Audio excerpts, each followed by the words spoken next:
Guys, today I'm going to cover the effectiveness of the Sharkpa Bowling Pad and how well it takes oil off the bowling ball. Let's get to it. Alright guys, so we've got this simple bowling ball, just an old black diamond, just something very basic, very simple, just for sake of being able to see the oil on the ball. So I'm going to go ahead and apply just a little bit of oil here, and we will just put a smear of oil on the ball. So now we've got oil on the ball. We will take the Sharkpa bowling pad and we will now wipe the ball.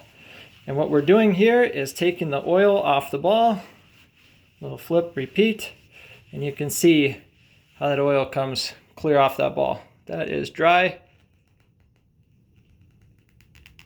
squeaky clean. And it actually brought out these little scratch marks in this particular old bowling ball. You can see those scratches really well now.